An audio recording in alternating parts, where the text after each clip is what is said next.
Baik, Assalamualaikum warahmatullahi wabarakatuh. Waalaikumsalam warahmatullahi wabarakatuh. Selamat pagi, salam sejahtera untuk kita semua yang ada di ruang meeting kali ini. Baik, murid-murid semua, gimana kabarnya kalian? Baik, Ibu. Baik, Ibu. Sebelumnya, karena masih suasana lebaran ya, kita minal aidin wal faizin dulu. Mohon maaf kalau Ibu sama mengajar ada kesalahan yang disengaja maupun tidak disengaja. Baik, pada mata pelajaran kali ini, kita akan membahas tentang krisis sumber daya alam. Sebentar, Ibu share screen dulu. Apakah sudah kelihatan? Sudah, Ibu. Sudah, Ibu. Baik, nah pada pelajaran kali ini akan kita bahas mengenai krisis sumber daya alam. Oke, nah apa itu sumber daya alam? Nah, sumber daya alam itu adalah segala hal yang kita temukan di alam dan dapat kita manfaatkan untuk memenuhi kebutuhan kita. Ini termasuk segala hal mulai dari tanah, air, udara, hingga mineral hutan, dan energi seperti minyak, gas alam, dan matahari. Kemudian, krisis sumber daya alam. Krisis sumber daya alam ini terjadi ketika ada ketidakseimbangan antara permintaan manusia terhadap sumber daya alam dan ketersediaan sumber daya alam tersebut. Nah, ini biasanya disebabkan oleh beberapa faktor seperti peningkatan populasi, pertumbuhan ekonomi yang cepat, penggunaan sumber daya alam yang tidak berkelanjutan, serta konflik politik dan lingkungan yang dapat mengganggu pasokan sumber daya alam. Oke. Murid-murid ini pastinya bertanya ya, kenapa sih sumber daya alam itu sangat penting? Nah, karena hal tersebut membentuk dasar kehidupan manusia dan memberikan bahan mentah untuk kita produksi berbagai barang dan layanan. Tanpa sumber daya alam, manusia tidak dapat memenuhi kebutuhan dasar mereka seperti makanan, air bersih, juga memainkan peran penting dalam pembangunan ekonomi, inovasi teknologi, dan menciptakan lapangan kerja. Oke, next. Kita masuk ke penyebab krisis sumber daya alam. Nah, yang pertama itu penggunaan tidak berkelanjutan. Nah, itu seperti apa sih? Nah, itu dimisalkan seperti deforestasi yang tidak terkendali. Nah, hal tersebut dapat menguras sumber daya alam dengan cepat dan mengarah ke krisis sumber daya alam. Kemudian yang kedua, perubahan iklim. Kenapa? Merupakan faktor karena dapat mempengaruhi ketersediaan dan distribusi sumber daya alam, seperti air, kemudian tanah yang subur, dan hasil pertanian. Nah, perubahan iklim ini juga dapat menyebabkan kejadian ekstrim seperti kekeringan, banjir, dan badai yang dapat mengganggu pasokan sumber daya alam. Kemudian yang ketiga ini ada ketidakseimbangan ekosistem. Nah, gangguan ini seperti pencemaran lingkungan, kerusakan habitat, dan kehilangan keanekaragaman hayati. Nah, hal tersebut tentunya dapat mengurangi ketersediaan sumber daya alam kita. Oke, lanjut di dampak krisis sumber daya alam. Nah, pastinya krisis sumber daya alam ini memiliki dampak tersendiri ya. Yang pertama itu kehilangan sumber daya alam. Karena sering kalinya mengakibatkan degradasi habitat alami, penggundulan hutan, dan kerusakan ekosistem. Kemudian hilangnya keanekaragaman hayati ini dapat menimbulkan ancaman menurunnya produktivitas ekosistem. Kemudian yang kedua, penurunan kualitas air, udara, dan tanah. Akibatnya meliputi pencemaran air, udara, dan degradasi lahan yang semuanya berdampak buruk terhadap kesejahteraan manusia dan keseimbangan ekosistem. Kemudian ada kenaikan suhu global dan perubahan cuaca ekstrim yang dapat mengakibatkan peningkatan kejadian dan tingkat keparahan bencana alam, termasuk banjir, kekeringan, dan badai. Kemudian yang keempat ada ketergantungan manusia terhadap sumber daya alam yang terbatas. Nah, besarnya ketergantungan manusia terhadap sumber daya alam ini menunjukkan bahwa manusia itu sangat tergantung terhadap sumber daya alam yang sudah mulai terbatas ini. Kemudian yang kelima ada konflik sosial dan ekonomi. Nah, hal tersebut dapat muncul ketika negara atau kelompok etnis atau komunitas lokal bersaing dalam merebutkan sumber daya alam yang terbatas. Oke, next. Nah, ini merupakan contoh kasus ya dari materi kali ini. Nanti Ibu share PPT-nya buat kalian pelajari sendiri. Oke, kita lanjut di upaya penanggulangan krisis sumber daya alam. Nah, penanggulangan SDA ini tentunya kita memerlukan upaya yang terkoordinasi dari berbagai pihak, termasuk pemerintah, masyarakat, industri, dan organisasi non-pemerintah. Nah, upayanya yang pertama itu konservasi sumber daya alam dengan melindungi dan mengelola sumber daya alam secara berkelanjutan dengan menerapkan praktik konservasi seperti pengelolaan hutan yang berkelanjutan.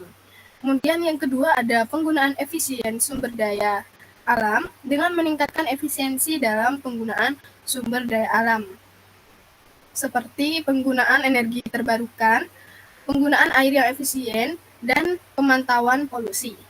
Kemudian dan yang terakhir ada pengembangan teknologi yang berkelanjutan. Investasi dalam riset dan pengembangan teknologi yang berkelanjutan ini tentunya untuk menggantikan sumber daya alam yang langka ataupun terbatas dengan alternatif yang lebih ramah lingkungan. Nah, apa saja sih tindakan kita untuk dapat menangani krisis sumber daya alam ini? Yang pertama itu kolaborasi global dalam melawan krisis sumber daya alam. Nah, misalnya itu pembentukan kesepakatan internasional untuk melindungi hutan Amazon dengan berkolaborasi antar negara yang memiliki kepentingan terhadap wilayah tersebut. Kemudian yang kedua ada perubahan perilaku individu untuk mengurangi jejak ekologis. Nah, contohnya seperti kita mengurangi penggunaan plastik dengan membawa tas belanja sendiri. Nah, ini sama halnya seperti kita di Indomaret. Sekarang kan sudah jarang ya dalam penggunaan plastik, semuanya sudah beralih dalam tote bag seperti itu. Kemudian yang ketiga ada mendukung inovasi teknologi hijau. Nah, misalnya itu seperti investasi dalam pengembangan panel surya dan baterai terbarukan untuk mengurangi ketergantungan kita kepada sumber energi fosil. Kemudian yang keempat ada mengadvokasi kebijakan yang mendukung keberlangsungan lingkungan. Contohnya seperti mendorong pemerintah untuk memberlakukan pajak karbon atau memberikan insentif fiskal bagi perusahaan yang mengurangi emisi karbon mereka. Terima kasih. Oke, baik semuanya. Berdasarkan materi yang Ibu paparkan tadi, apakah ada yang kurang dipahami? Tidak paham, Ibu. Oke, baik. Nah, kalau kalian paham, berarti sekarang Ibu ya yang mau bertanya ya.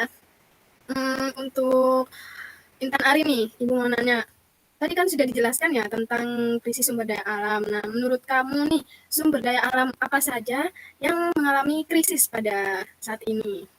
Nah, untuk pertanyaan buat Alika, apa yang dapat dilakukan Alika sebagai mahasiswa untuk dapat mengatasi krisis sumber daya alam? Ibu kasih waktu 5 menit untuk kalian dapat berdiskusi satu sama lain ataupun bisa dikerjakan individu. Selamat berdiskusi.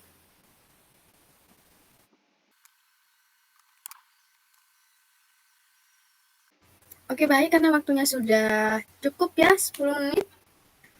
Silakan, mungkin salah satu dari kalian bisa memaparkan hasilnya gimana. Silakan. Ya, Intan Ari, silakan. Untuk soal tadi, yakni beberapa sumber daya alam yang mengalami krisis pada saat ini. Itu yang pertama, krisis air bersih. Peningkatan populasi dan aktivitas manusia menyebabkan penurunan ketersediaan air bersih di banyak wilayah. Yang kedua, tanah dan tanah pertanian. Degradasi tanah, urbanisasi, dan perubahan iklim mengancam kesuburan tanah di pertanian. Yang ketiga, yakni hutan. Deforestasi dan penebangan liar telah mengurangi luas hutan alam, mengakibatkan hilangnya habitat dan kerusakan ekosistem. Yang keempat, yakni minyak bumi. Ketergantungan global pada minyak bumi dan peningkatan permintaan energi menyebabkan krisis energi dan lingkungan. Yang kelima adalah bahan tambang. Permintaan yang tinggi terhadap logam dan mineral menyebabkan eksploitasi berlebihan dan deplesi sumber daya alam. Berikut merupakan beberapa contoh krisis sumber daya alam pada saat ini. Terima kasih. Oke, jawabannya bagus sekali ini. Beri aplaus untuk Intan Arif dulu dong. Oke. Oke, sekarang kita beralih ke Alika. Ya, silakan Alika untuk memaparkan hasilnya. Baik Ibu, izinkan saya untuk menjawab dari pertanyaan Ibu tadi, bagaimana mengatasi krisis sumber daya alam. Di sini ada beberapa langkah yang dapat diambil. Yang pertama itu adalah konservasi dan restorasi. Ini untuk melindungi habitat alami dan mengembalikan ekosistem yang rusak, juga dapat membantu memperbaiki kerusakan lingkungan. Yang kedua ada transisi ke energi terbarukan. Investasi dalam energi terbarukan ini seperti matahari, angin, dan hidroelektrik dapat mengurangi ketergantungan pada energi fosil. Yang ketiga adalah pengelolaan sumber daya alam yang diperlukan berguna untuk mencegah penipisan dan merawat lingkungan. Dan keempat ada teknologi hijau. Teknologi hijau ini itu untuk meminimalkan dampak eksploitasi sumber daya alam. Yang kelima ada program pendidikan dan kesadaran masyarakat. Program ini itu penting untuk masyarakat untuk menjaga sumber daya alam dan mendorong perubahan perilaku yang berkelanjutan. Terima kasih. Oke, baik. Beri aplaus juga untuk Alika. Oke, berdasarkan yang sudah dijelaskan tadi dan yang beberapa soal yang sudah kalian jawab, apakah ada yang ingin ditanyakan? Oke, Ibu senang nih kalau siswanya aktif-aktif gini. Intan Ari Pamungkasi, silakan. Baik Ibu, terima kasih atas waktunya. Perkenalkan, nama saya Intan Ari Pamungkasi dengan NIM 109.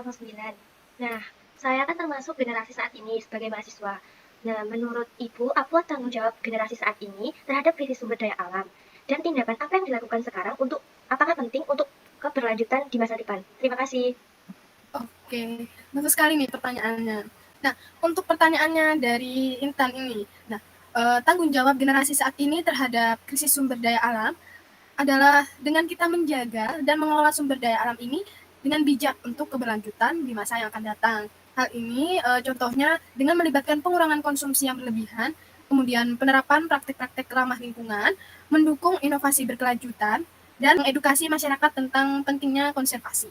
Nah, tindakan sekarang ini tentunya sangat penting karena sumber daya alam yang rusak akan berdampak negatif pada generasi yang akan datang. Gimana, Intan, apakah masih ada sanggahan atau masukan? Terima kasih Bu sudah menjawab. Oke, baik. Terima kasih kembali. Silakan kepada Alika.